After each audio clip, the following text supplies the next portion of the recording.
Hello, welcome back to Real Opinions. Today's review is of Denis Villeneuve's Sicario. Did I say that right? I don't know. I was glad you said it first, not me. James, what's Sicario about? Because I usually go to Harrison, so this time I'm going pressure. Oh, I'm mixing it up. Okay. Season 2 is challenging all the conventions. Okay, Sicario sees Emily Blunt come across a horrific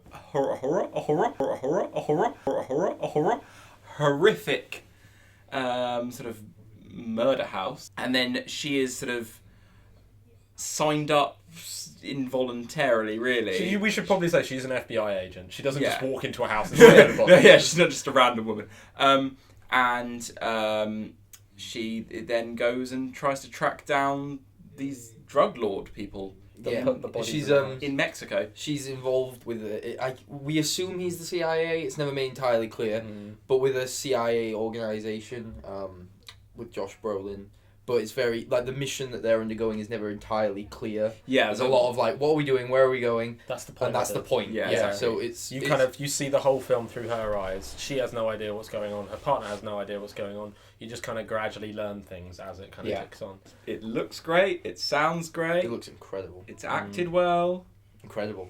It's great. I mean, Harrison and I we were saying, what do we class this year in film as? And we look at Whiplash and Birdman, and even though they came out here this year, they're more last year, yeah. And that had significance for me because, in my view, those films aside, this is my film of the year so far. Yeah, absolutely. I would say it's my serious film of the year. It's my not action film, fanboy film. Yeah, exactly. Yeah, it's my not fanboy film. You're non-Matthew Vaughn. I didn't like it quite as much as that, but I still think it's just an incredible piece of filmmaking. Yeah. I think I think a lot of it does, going back to the whole plot element, a lot of it does come down to how well they pull off the whole not knowing anything film, because a lot of the times with films like that where you really don't know anything and you're very confused for it feels like it's frustrating. It is just frustrating. Feel like you never know what you're supposed to know as an audience member, whereas here it's very clear that you're not supposed to know things. And frustration is such a key theme in the film. And it feels intentional rather than just irritating. And it's very obviously intentional. Yeah. So I was never pissed off at any point throughout the film. I was just eager to know what's more. So, and that adds to the tension so much. If you genuinely have no idea what's going on and the character has no idea what's going on, one of the best sequences of the year, I think, is from this film. Where they're in a traffic jam on the freeway coming back from Mexico, and they basically tell them before they go out on this operation that anyone that's not in the room with them during the briefing could be a potential shooter. Absolutely anyone. And you get these big sweeping cameras going over the freeway, all these faces, all these people in different cars, and absolutely anyone could pull a gun at any minute.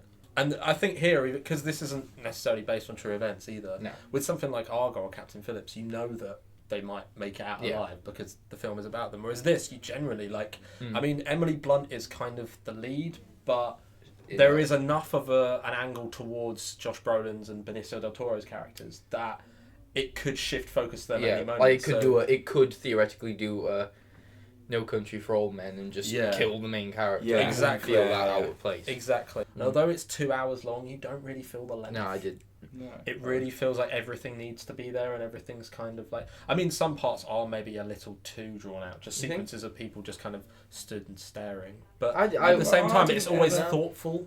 I kind of felt like it has these moments of really good tension. It's not just the traffic jam one. There's a few of them. I don't want to spoil, but there's a Zero Dark 30-esque one. There's a few of these big set pieces that are really intense, but all the moments in between, I felt hooked still just to the story and the characters. The only thing I can possibly sort of pick from it that maybe where it fell short of Prisoners for me, and I know we can't compare them because they're totally different beasts, but I got to the end of Prisoners and there's a twist, and this film it's almost like it's heading towards that. Yeah. And the ending, maybe there's things you don't expect to happen quite as they do, but in terms of the actual narrative as a whole, it doesn't sort of get turned on its head or anything.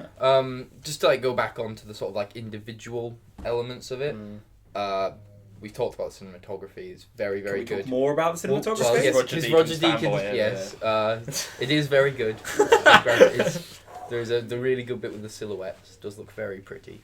I feel like he should go up against Lubetsky for The Revenant for the Oscar. I think Lubetsky's had enough now. Yeah, he's he already could do one. I mean, we haven't seen The Revenant, so we don't know. But I feel like if this did win the Oscar for Best Cinematography, I wouldn't fight it.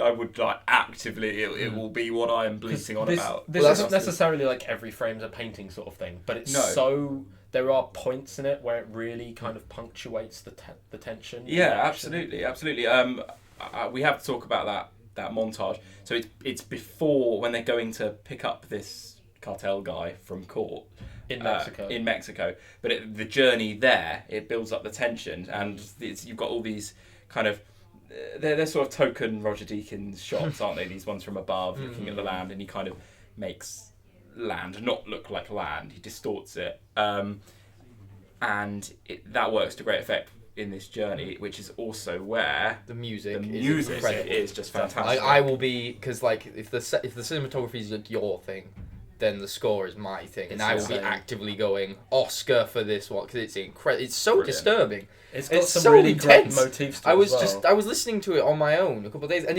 I still felt intense, even though nothing's gonna happen. I'm just listening to the music on its own, but it still feels like no matter where you took that music as well, you could take that music to like a really sunny day on the beach where everyone's smiling. Scary. Yeah, and it would literally ruin the mood. The big thing we haven't really talked about are the performances.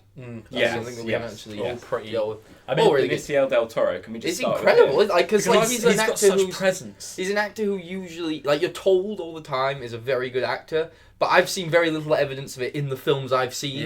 Because I guess I've not seen the films for which he gets his acclaim. I've seen the things like The Wolfman and whatever that he comes into for a paycheck, but here he's incredible. I mean, he fits the part so well. Yeah. He's so understated. And like.